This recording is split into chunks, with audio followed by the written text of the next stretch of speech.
কোলাঘাটে চা চক্রে গিয়ে বিক্ষোভে পড়লেন দিলীপ ঘোষ। গাড়ি ঘিরে ক্ষোভ দেখান বিজেপি কর্মীরা। অভিযোগ তাদের না জানিয়ে কর্মসূচি নিয়েছেন দিলীপ। গাড়ি থেকে নেমে তর্কে জড়ান দিলীপ ও তার স্ত্রী রিঙ্কু মজুমদার।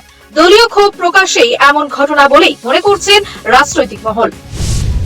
পহেলগাম জঙ্গি হামলার তদন্ত চেয়ে সুপ্রিম কোর্টে একগুচ্ছ আবেদন জমা, কিন্তু তা খারিজ করে জানানো হয় সেনার কাজকর্মে হস্তক্ষেপ করা যাবে না। আদালত বলে সেনার মনোবলে আঘাত করা ঠিক নয়। জাতীয় নিরাপত্তা ও তদন্ত সেনার উপরই ছেড়ে দিল শীর্ষ আদালত।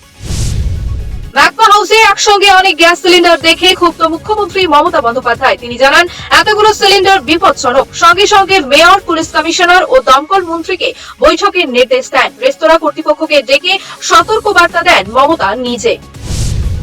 বড়বাজারের হোটেলে আগুনে 14 জনের মৃত্যুর ঘটনায় গ্রেপ্তার করা হয়েছে হোটেল মালিক ও ম্যানেজারকে। ধৃতরা হলো আকাশ চাওলা ও গৌরব কাপুর। ঘটনায় গাফিলতির প্রমাণ মিলেছে বলেই পুলিশ জানায়। এখনো 2 মৃত ব্যক্তির পরিচয় অজানা। আজ জিও কনভেনশন সেন্টারে শুরু ওয়েবস 2025। প্রধানমন্ত্রী মোদীর উদ্বোধনে হাজির এক ঝাঁক বলিউড তারকা। এসেছেন দীপিকা, হেমা মালিনী, আমির খান, পুনিত মঙ্গা ও চিরঞ্জীবী। অডিও ভিজুয়াল দুনিয়ায় ভারতের ভাবমূর্তি তুলে ধরতেই এই সামিট। মাধ্যমিকের ফল প্রকাশিত হবে 2রা মে শুক্রবার সকাল 9টায়। 70 দিনের মধ্যেই ফল প্রকাশ করছে পর্ষদ।